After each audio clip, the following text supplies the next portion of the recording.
বেশ কিছুদিন আগে আমরা কাজিনরা আর ভাবিরা সবাই মিলে একসাথে বাইরে ইফতার করেছি। অ্যান্ড কে কে আসলো আর আমরা কি কি খাওয়া দাওয়া করলাম সব কিছু থাকছে আজকের ব্লগে। সো হ্যালো অ্যান্ড আসসালামু আলাইকুম everyone, this is me Tansum and welcome to my Ramadan vlog. Basically প্ল্যানটা হুট করেই হয়েছিল। সেদিন হচ্ছে 20 রমজানের দিন ছিল। আমি ঘুম থেকে উঠে দেখি সবাই ইফতার করার প্ল্যানিং করছিল। তো একটা ডেট ফিক্স করা হতো, বাট আমার কাছে মনে হলো এমন ডেট ফিক্স করলে আর সবাই একসাথে ইফতার করা হবে না, কারণ এক একজনের এক এক ব্যস্ততা থাকে। যেহেতু আজকে সবাই আমরা ফ্রি আছি, তো হুটহাট আজকেই সবাই একসাথে ইফতার করা যাক।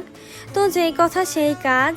আর ইফতার করতে হলে অনেক রেস্টুরেন্টে আগে থেকে বুক করতে হয়, কারণ ইফতারের সময় অনেক বেশি রাশ থাকে প্রত্যেকটা রেস্টুরেন্টে।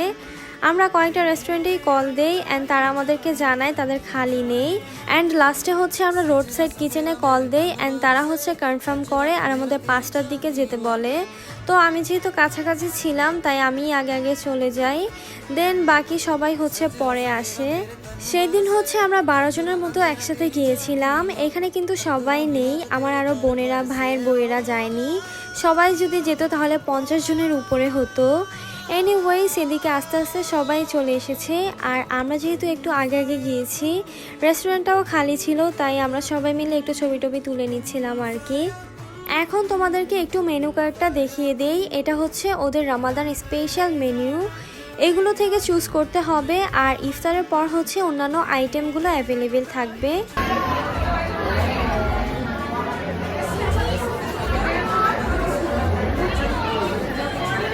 এদিকে আমরা ছবি টবি তোলা নিয়ে ব্যস্ত। এর আগেই হচ্ছে আমরা আমাদের খাবার অর্ডার করে দেই, কাজ খাবারগুলো রেডি করতে অনেক সময় লাগবে, আর আজানের আগে আগে যেন সার্ভ করতে পারে। এখানে আমাদেরকে এনজয় করতে দেখে ছোট্ট সুনাইরা পাখিও কি সুন্দর এনজয় করছিল, ক্যামেরার দিকে তাকিয়ে আছে। মাশাল্লাহ মাশাল্লাহ। এটা হচ্ছে আমার কাজিনের মেয়ে, তোমরাও একটু মাশাল্লাহ বলে দিও। ফর দ্য ফার্স্ট টাইম আমরা হচ্ছে সবাই একসাথে এরকম বাহিরে ইফতার করলাম। এর আগে হচ্ছে যেমন বাসায় করা হতো, বাট এরকম বাহিরে একসাথে কাজিনদের সাথে ইফতার আগে কখনোই করা হয়নি। অ্যান্ড সেদিন অনেক বেশি ভালো লেগেছে সবাই একসাথে ইফতার করে।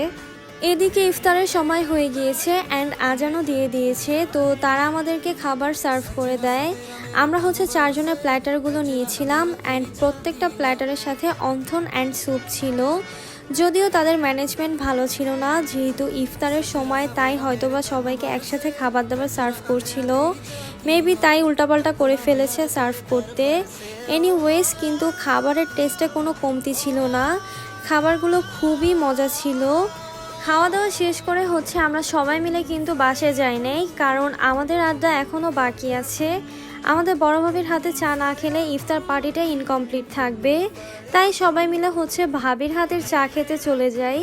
তো আজকের ব্লগটা এই পর্যন্তই শেষ করছি। সবার কাছে কেমন লেগেছে অবশ্যই কমেন্ট করে জানাবে। And thank you so much for watching. আল্লাহ হাফিজ।